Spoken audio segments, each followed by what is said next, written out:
Et direction les bourses avec, depuis vendredi, le coup de pompe assez surprenant et en tout cas inédit de certaines valeurs stars du Nasdaq à New York avec des chutes de plus de 3% pour Apple ou Google, Alphabet. Alors panique ou simple réajustement? On va retrouver à Paris Eric Lewin, bonsoir. On peut parler d'un mini crack, Eric? Écoutez, non, c'est trop tôt pour le dire. On peut parler d'une consolidation qui est saine. J'ai regardé sur 5 ans. Sur 5 ans, le CAC 40 gagne 72% alors que le Nasdaq gagne 120%. Et on a souvent des valorisations stratosphériques. Je vais par exemple vous parler d'Amazon. Amazon, c'est 2 fois par exemple le chiffre d'affaires de Carrefour et ça vaut 17 fois Carrefour en bourse. Et quand on regarde par exemple les multiples de capitalisation d'Amazon ou encore de Netflix, ça vaut 120 fois les bénéfices, ce qui est énorme. À un titre de comparaison, le CAC 40 se paye 17 fois les bénéfices. Donc on est dans des domaines de valorisation extrêmement élevés, avec certaines craintes donc sur des valorisations et avec sans doute une consolidation.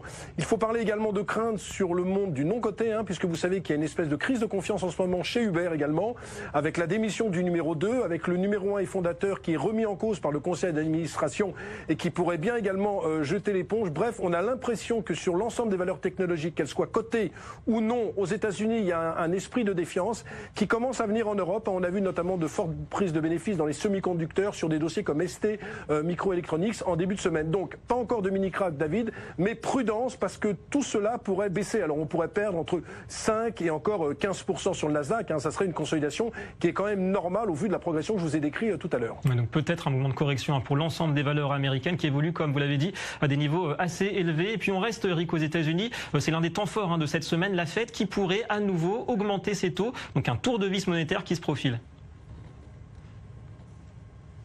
Oui, alors ça serait le troisième tour de vis monétaire depuis décembre 2015, ce qui serait assez logique, parce que c'est vrai que le premier trimestre n'a pas été très bon aux États-Unis avec une faible croissance, mais tout laisse indiquer que sur le deuxième trimestre, ça va de mieux en mieux, notamment avec un taux de chômage à 4,3%, des créations d'emplois qui sont peut-être pas sur un rythme de 200 à 220 000 créations d'emplois, mais qui progressent tout de même. Reste à se poser la question si ça sera la dernière hausse des taux de l'année. Et là, je vous avoue qu'il y a beaucoup d'économistes qui se perdent en conjecture, tout simplement parce que ça fait 10 ans qu'on est dans un cycle de croissance aux États-Unis et qu'il ne serait pas exclu que sur le prochain semestre, on assiste quand même à un ralentissement de la croissance qui forcerait la Réserve fédérale à ne plus bouger ses taux d'intérêt. C'est pour ça que l'euro reste assez ferme, même dans l'imminence du dose des taux d'intérêt, puisqu'on est sur des niveaux de 1,12-1,20 sur la parité euro-dollar. On est quasiment au plus haut depuis 6 mois.